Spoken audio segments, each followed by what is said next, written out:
Hello and welcome to the Cinema Slice. My name is Tony, I'm Chris. and today we're talking some movies, aren't we? What kind of movies? Scary movies, because it's Halloween. Happy Halloween, everyone. Happy Halloween to you, Chris Pinson. Likewise, Tony. Yeah, if you are not familiar, Halloween's a great time. It's a lot of fun, especially if you are a kid, because as you get older, you realize the things that really go bump in the night are things like bills, Oh, taxes, and don't forget other adult things. I was about to say adult stuff Just in being an general. adult. Just being an adult. That is the real never-ending nightmare, if you will. It is the scariest thing that the kids are lied to. Because, as a kid, you're like, oh, adults get to do all these All the fun things stuff. and They get all this money. The grass is always greener, right? Always. But today we're going to talk about very specific things, a very specific topic, and that is what makes a scary movie scary. Not what makes life scary. What makes a scary movie scary? And throughout this month we've talked about our top movie monsters. We've talked about spooky movies for kids, and we've made lists and stuff like that. But to really break down how it works in terms of what makes it scary, I think everyone's a little different, wouldn't you say? Oh, 100%. So I would say that, again, if you're talking in the realm of, right, what makes it scary, right, as opposed to maybe spooky, it's just in general, right, a great Halloween movie, right, it has to have the feel of course, the season, right, because we all know that as Halloween comes along, right, fall, right, the leaves are changing. Everything is sadly going into a hibernation state, right, or a dead state. So having that knowledge that you are going towards, quote, darker days, right, shorter days of daylight, so you get shorter days, you get things going into darkness or hibernation, that recipe right there gives you the playbook for what you want to kind of surround your movie with. As far as what goes into it, that's a pretty broad area. So, Tony, for you and I want to go with you first, right? So since you have seen probably far more movies than I have, because you are more of the cinema file than I am, in your opinion, whether it's fictional or it's based on reality, what in your mind makes a great scary movie? And again, it can be cartoonish, could be real, like a Saw movie. What, in your opinion, makes a great scary movie? Honestly, I think it has to be the build-up. It has to be the suspense, because I think jump scares, if done correctly, it all stems from a really good build-up. Yes. The cheap ones where it just doesn't make sense. It's just your best friend touching your shoulder, something like that. Like, those are cheap, and Right, you the don't innocent remember those low-hanging things. fruit, right? Yeah, but things that linger in your mind where you have to second guess, where you mentioned it, whether it's real life or fiction. I mean, if you can associate it with real life, or everyday things, that's where I think it works really, really well.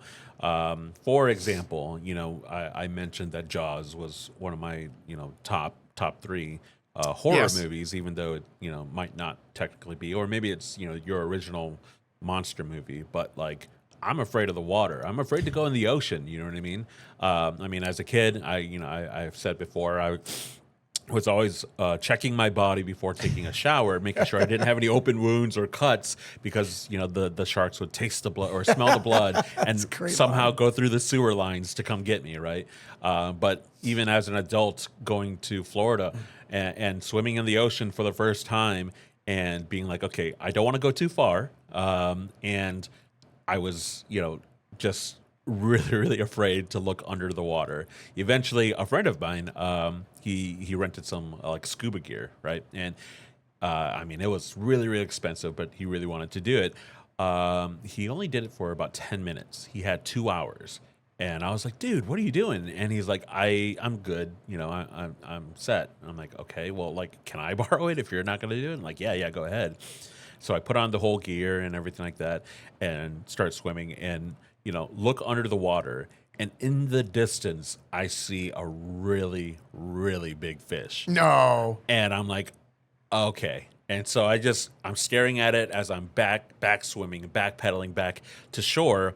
take it off, and my buddy, he's just sitting on the shore on the beach, just hanging out, and I sit down next to him, and I was like, I saw something, and he's like, I saw something too. So you both, right? You both had the common fear of, again, you didn't know what it was exactly, right? You thought it was a big fish. Yeah. But it could have been a big shark, right? Or It was really big, and we were intentionally putting ourselves lower on the food chain. yes. Okay, I think that right there is a great example, what you just mentioned, right? A real life situation that kind of festered itself from when you were younger and you saw Jaws. Yeah. Right? We talked about this off air. So I think that's a great example. Of course, the other one that I would pick as what makes a great horror movie, right, or a scary movie, again, based on reality, the Saw movies. Yeah. Nobody in the history of horror movie cinema had ever really taken a concept like this and put it to a realistic setting. There's 5 or 6 Saw movies that all came out between my high school years and my college or post years. But I remember going to see the first one and just being blown away at how terrifying it was that, those times when your mom or somebody would ask you as a teenager, hey, Chris, can you go outside? I need you to, go find this outside the garage. Or, hey, can you just go, put the trash by in the driveway, right? And it's those dark nights where the moon is kind of half lit, so it's not real bright outside. And, just for whatever reason, maybe that front porch light or that side light just was kind of flickering and giving off that sense of I don't really, right? So you got to run out there and throw it in the bin and run back, right? So that way, nothing, right? Like running up the basement. So nothing grabs you from the back before you get back to the light. So that kind of stuff right there to me has always been, as you said, the buildup. It's what your mind, it's the theater of your mind building up this giant moment and hoping that you make it to the end before you get nabbed by the monster or whatever it is. Yeah. But again, the Jaws, right? The way they made going in the ocean a terrifying thought. The way that maybe doing just your job at a convenience store or being at home in your own, quote, sanctuary wasn't enough to keep you from getting snapped by the monster. Yeah, absolutely. I mean, just thinking about... Oh, you disappeared. Oh, probably because you disappeared? Oh, there we go. Okay. And we're back. And we're back. Yeah, I think that I lost my train of thought. Let's start over. I was about to say, I think the everyday occurrence, like going out, getting the trash, going out into the unknown, really it's the unknown. It is, because right? it's dark. Yeah, you don't know what's there. And again, you're putting yourself in a very vulnerable situation. And movies capitalize knowing that that's the fear, that it intentionally puts their characters in there, and you're living vicariously through the characters. So, they're intentionally going into the haunted house, even though the house itself said, get out. Get out. They just stuck around. No, you got to get out of there. But that would be the end of the movie, and it would be a terrible movie. Yes. So, Okay, by the way, real quick, another great reality fear that any person who has ever seen just one of the movies in the series or all of them, much like your anecdote about not wanting to go in the ocean because a shark might bite you and kill you, if you have seen any of the Final Destination movies, anytime that listen, me and my friends, I don't care how old you are, how young you are, if you've seen them, you know it. One of the most common threads in human history of the 21st century is when you are driving down a road, could be a 2-lane highway, could be a major highway, okay? yeah. When you are driving and you get behind a big semi or mainly an open semi that is carrying anything, cement blocks, logs, anything that could possibly at the break of a second, a rope snaps and everything comes tumbling out the back right towards your car as you're driving between 50 and 70 miles an hour. That for sure is one of the all-time greatest terrors. That again is all about the buildup. Will those ropes around the logs snag and come free and everything comes crashing through like the movie? I hope not, but guess what? I'm changing lanes either way. I'm not letting that happen to me today, okay? Absolutely. So driving, going out to the dark, even like movies have trained you to be afraid of like security cams. Yeah. If you watch it for too long, you start thinking, oh, something's about to appear. Like I Yep. don't want to see it, right? So you're with your paranormal activities to like The Grudge and like and obviously even just your like you said before, the sanctity of your home. Yeah. Your home being haunted, hearing the noise out there, and whether it is a paranormal thing or an intruder in your house, they have capitalized on any any possibility Yes. that your life could be in danger, and that's the beauty of the horror movies, and you know when it's done well, and especially if they've got iconic scenes such as the driving behind an open semi like that. Yeah, Yeah, like it's the worst. we all remember that. Okay. So I got a question. Yeah. Right, so we talked about the buildup. What other elements in that moment do you think play a big part in what creates a spooky or a big ha, I got you kind of moment? I mean, ultimately, I think it just needs it needs to be the surprise. But again, like the buildup is very necessary. I think it's maybe like The Conjuring 2, where they first introduced the nun.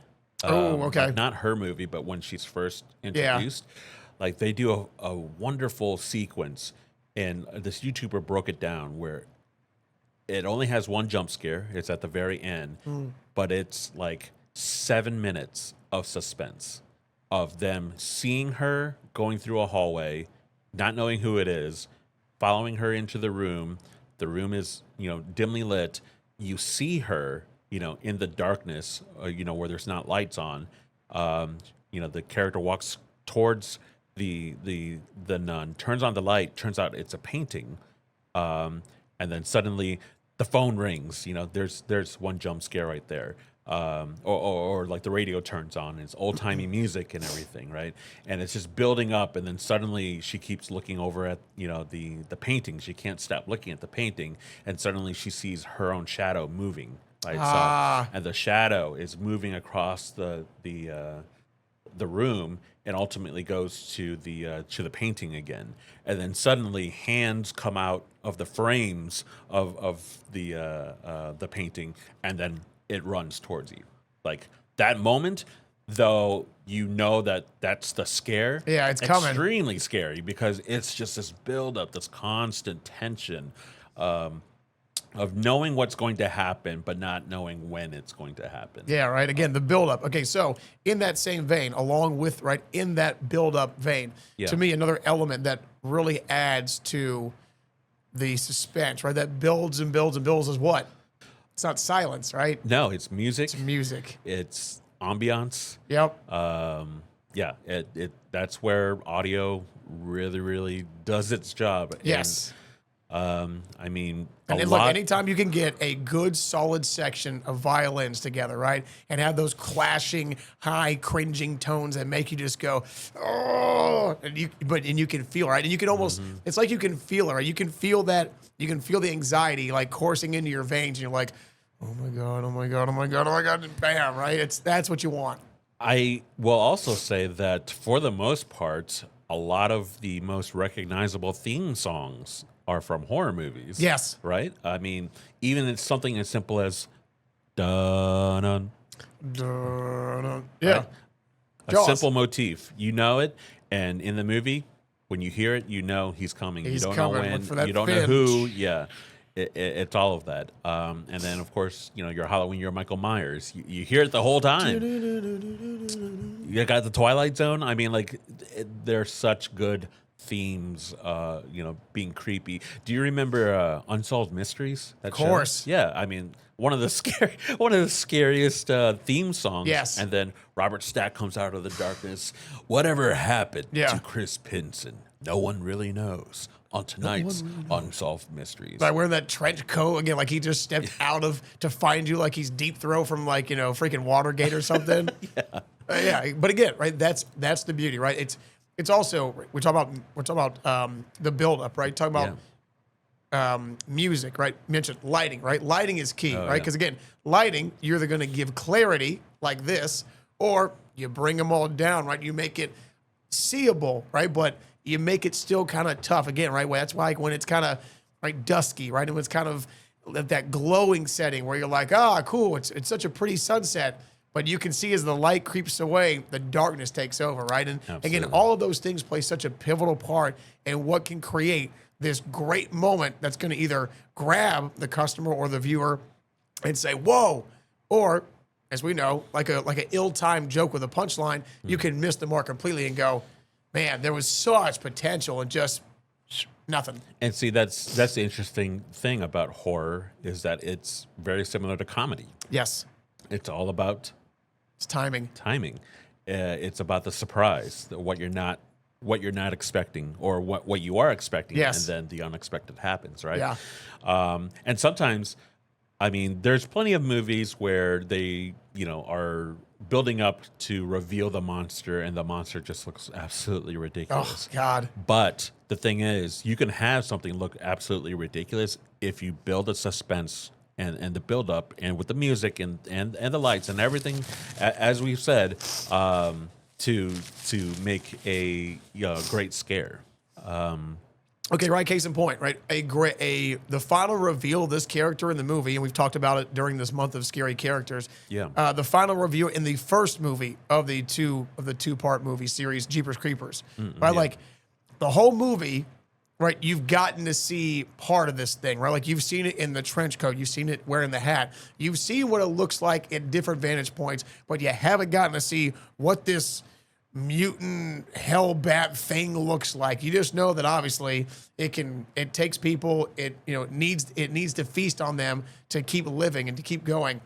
Yeah. And so finally there at the ending of that movie, when they're actually in the jail, and they're trying to stay alive and fend off it, and then of course it breaks in, it kind of regenerates, and then you finally see it right there in the hallway under the big lights, and it's like, holy crap, that thing is what's been chasing them. There's like, there's no way you could stop that thing. And so again, that's the great part about the buildup, right? It's again, it could be some funny, goofy little silly character, but you know how terrifying and horrifying this thing has been. So when you finally get to see it revealed, that's when you're like, oh yeah, Jeepers Creepers, that thing is freaking scary. I agree. To me, it's always been Alien, the Xenomorph. Oh, yeah. Especially that first one, where again you're just seeing parts of throughout the movie, and you don't see it until the very end. And when you see it, boy, is that something you do not want to run into. No. You do not want a part of that. And yeah, it shows why there's so many movies of that. Okay, so also, right, we talked about audio, right? Music is key. But right, even the same goes for right, whether it's a play on the radio, right, or it's a cassette tape. I don't know about you, Tony, but for some reason back in our day when we were growing up as millennials, people were like so okay with just creating some absolutely horrific stuff that you could put on children's cassette tapes as fun Halloween features, okay? I'll never get this. Two of the scariest stories I remember from, I forget what it was called, but it was a Halloween cassette tape that I used to play around Halloween on my little cassette tape player in my room. Two stories. Number one was this one about this thing, of course, the basement, right? Everybody knows the basement's where the scariest things always live, right? Yeah. And this girl was asked about going downstairs at dinner time to help her mom, go downstairs to the basement, grab a sack of potatoes, and come back up. So, of course, she goes downstairs to the creepy, kind of dingy basement, right? Mm-hmm. And she goes down there. And as she goes down there, she hears this thing, like, talking to her. And she's like, what's that? It's like, I'm going to get you. In this very, very droll, kind of lengthy, raspy voice. Mm-hmm. She's like, what? She's like, I'm going to get you. And, of course, she grabs some potatoes and runs. So she comes upstairs. She tells Mom, there's a voice. Oh, you're overreacting. Of course, dinner's over. Everybody goes to bed. It's late at night. And then for like the next 2 or 3 minutes, you just hear this refrain. I'm on the first step, and I'm coming up to get you. I'm on the second step, and I'm coming up to get you. But Sarah couldn't scream. It's like Sarah's voice had ran away and flew off. She tried and tried, but Sarah couldn't yell. She couldn't call for her mother. I'm on the 6th. Right, it builds and builds, and finally, and I'm coming to get you, right? And it makes you jump, Yeah. okay? But that, like, I've never forgotten that because of how great that little buildup was. Okay, but the final one was whacked out of its mind scary. Okay, the story was, I'll never forget this one. The story was called The Boy Who Drew Cats. Don't ask me why, but that was the title, okay? Okay. In this particular little, same, it's like side B of the tape. This one was about some boy in school who, of course, didn't do his schoolwork and was screwing around. And all he did was draw cats. Well, somehow, some way, one night, he's coming home, a bad storm comes in, so he seeks shelter at this random, like, let's call it almost like some kind of temple or something, right? Well, when he walks in there, he's got this flashlight, and there's all these cats on the wall, right? There's all these cats drawn on the wall, like his drawings. But, right, there's what looks like blood. It's a very gory scene, it seems like. And then, like, he hears all this noise, all this, like, frightful, like, almost screams and haunting sounds coming. And so he, like, hides in this closet. And the sounds they make, like, depicting this action going on, these horrific cries and blood-curdling screams. Like, as a kid, it puts you right there as if you're there. Mm-hmm. And so, of course, when he wakes up in the morning, he survives. But he walks out, and then like when he walks out into this temple area, whatever it was, there's all this blood and guts and everything on the floor surrounding him. But again, as a kid, they did such an amazing job of building that theater of the mind. Those two stories I've never forgotten because of the music, the words they chose, and how they built it up. And I'm like, yeah, I would never in a million years let my kids listen to that. It was terrifying. Swear to God, my sister will tell you. If I could piggyback off of that, okay. There are even songs that I've heard that were very specifically supposed to be horror themed that totally worked. The best example is probably the most popular Halloween song that you hear on the radio that keeps showing up after 40 years is Thriller. The end with Vincent Price talking used to scare me so much that I would have to, stop my No, you wouldn't. cassette tape. Yeah, no way. Because I would be so afraid of him talking. Mostly the laugh at the end, after the thriller.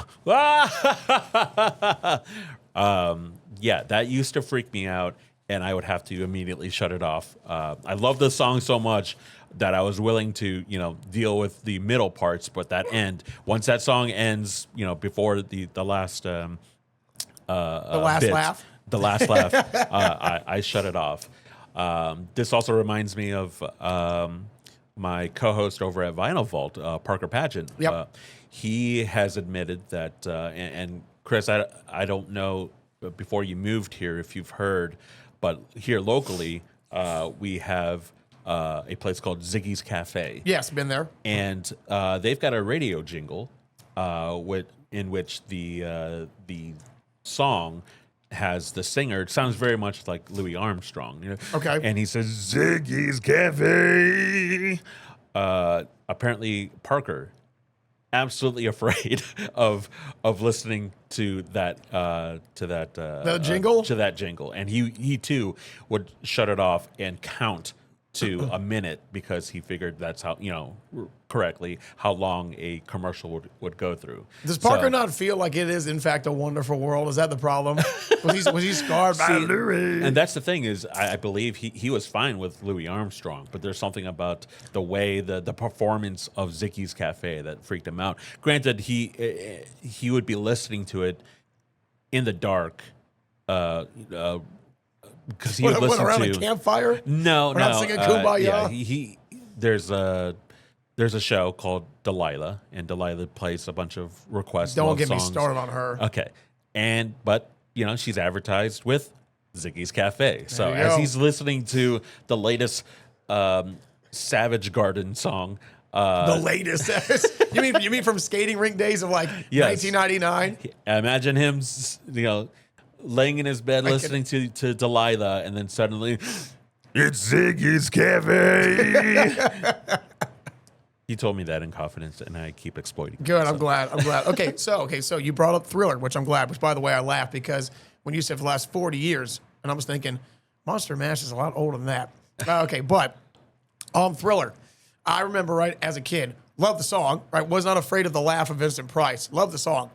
My thing with that was always, right, again, as a kid, watching the buildup to his girlfriend in the music video, finally, right, succumbing to the evil, right? Michael Jackson and all the zombies break in, and just as they go to grab her, she wakes up from the nightmare, right? And she's back. But that buildup was genius because, again, it's all about her, right, running, trying to get away. And then once they get you in the house, never go to the second story. It never works out well, okay?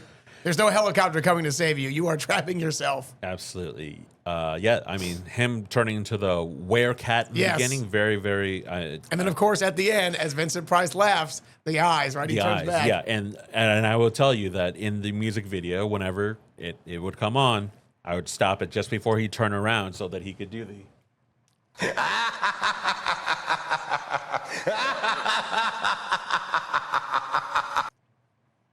right? There's a lot that maybe as a child that you can be afraid of. So Chris, I actually went around and talked to some of the people here in the newsroom about what they think what makes a scary movie, and I thought you'd like to see what they had to say. Scariest movie? I don't know. I'm definitely like a person of a certain generation that whenever I was in high school, I snuck in to see Paranormal Activity. And there's just something about that evil, spooky thing that you can't see that's keeping you up at night. There's just something about that just gives you chills, The music. It really sets up the suspense. It really gets you on the edge of your seat. Sometimes it gives it away, though. It kind of just, like, something's about to happen, but then nothing happens. But then when it does, I get jumpy. It's the music that really sets it up. It's the atmosphere, it's the acting, it's enveloping you in this whole world where you're in your seat and you're just waiting for the next thing, and something's gonna pop out at any minute, but you're just waiting for it to happen. And it's that anxiety of knowing something's gonna happen but not knowing when. Was he in a black hole? The Conjuring, Sinister, and the Blair Witch Project. Why Blair Witch? No love for the movie. Oh my God! Yeah, well, Ron Burgundy here. Maybe a drink will calm the nerves. How do you feel? That's great. Angry. Well, that's one of the many human emotions we love to embrace here at Ozark's First. Blake, a swell guy. I'm sick. A swell guy. He's sick, folks. You know who else is sick? My friend Baxter here. Well, he's not with us anymore. He was kicked off a bridge. Blake, thank you for playing. Can I go now? It's the buildup for me is, coming to that moment. And then, you add in all the editing and the music and the stuff. I mean, that can just... So, like, you could be like a guy in a mustache or something like that, but Yeah. as long as they come out of nowhere. Yeah. I could just, or, those... You mean like yeah, this? just like that. Boy, just that like escalated that. quickly. Yeah, that's what I'm talking Well, about. that's exactly Very what we're cool. talking about. Well, All right. you like some scotch, I would like sir? some of All that, right. yes. I'm not drinking on the job today. Not today. That's right. Cheers to you, Timmy. Thank you. For instance, I think the scariest movie I've ever seen is The Strangers, because it could easily take place in real life. People in your home invading your privacy without you knowing. Well, okay, so this is a twofold question, and I've admitted this. So one would be The Strangers, but when I was little, it was the Ghost and Mr. You're Chicken. no stranger to me. Okay, God bless Well, it. I love scotch. Scotch, scotchy, scotch down in my belly. Those are my three favorites. You I knew even it. had me. You thought you had me dead to rights, and I'll tell you what, you didn't. I know Jesse enjoyed this way too much. Right there in my mustache. You know, that is scotch. It's a lovely stash Save you that got. for later. Thank you very much. Very realistic. Yes, Well, thanks for playing. you're welcome. How much of a chance there is that this could actually happen. That's what makes a movie stick with me and scare me throughout. I would say my number one would probably be Us by Jordan Peele. Number two would be Weapons, and number three would be the original Halloween. Why Halloween? I think that. Stay classy. Oh my God! What about Anchorman? No love for Anchorman. Wow, I see. Yeah, I believe Halloween is an old wooden ship used in the Civil War era. Maybe a drink. Oh yeah. Maybe after that. Thanks for playing along. Oh my gosh. Well, back to the news. Back to the news. Scary music has to make a scary movie, obviously, but the jumpiness and the build up to me, the build up before the, but gory, I guess. It doesn't have to be gory to be scary, though. Okay. And so, like, if you had a top 3 list, like, what's the scariest in your opinion? Ones where you're like held captive, like Saw, I would make the list for me just because I've seen it so much. you. I thought Insidious, those were extremely scary. And I'm gonna have to go with like the original It. That's a scary one. Veronica Corning. I should have known you had something up your sleeve.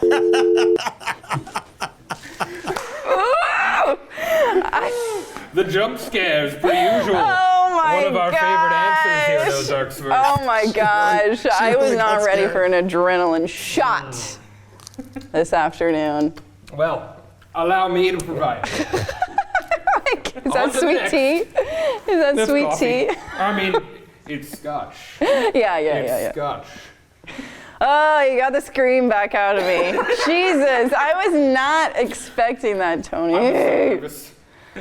I've been so nervous for all of these. Really? I wonder why you had your jacket on earlier. That's true. Oh my gosh. Oh man. Oh my gosh. That was the best one yet. Yes. Is that all you That was the needed? best one yet. Oh, you didn't even want my opinion. I'll still use yours. Stop, Tony. Well, that was genuine. You got it out of me. Now I'm sweating. Scariest movie? I don't know. go. I'm definitely like a person of a certain generation. Leave it to the master. This is why he's the brains of the operation right there. I'm one of the mouthpieces, but that's the brains of the operation right there. That was so well done. I was hoping you were going to get Bailey to freak out. That was great. Yeah, it's been a lot of fun. It's been a good Halloween season for me, and yeah, I think we should probably call it, as I'm starving and I really want some pizza that's right next to me right now. Thanks to our friends at Maverick. So yeah, any last thoughts before we head out to our Halloween? Are you gonna go trick or treating? If by trick-or-treating you mean covering a high school football playoff game, then yes, I will be, in fact, trick-or-treating. And what is my costume? That's right, Friday Night Sports Reporter. That's what I'm going at every day, okay? That's my Halloween costume. I'm never out of character. Fair. No, Fair. but overall, again, hope you guys out there have enjoyed our banter, our debates, our fun that we have, our creativity here for the month of Halloween. I don't think we'll be delving into turkey-style movies, but we'll figure out a way to of course infuse some extra fall fun in there in our upcoming podcasts. There is a movie called Thanksgiving, where it's a possessed turkey that runs around. Oh, it's fantastic. That sounds as ridiculous as I think it is. I'll watch it for sure. Thanksgiving. Thanksgiving. That's All great. right. Well, yeah, for Chris Benson, I'm Tony Wynn, and this has been The Cinema Slice. We'll see you next week.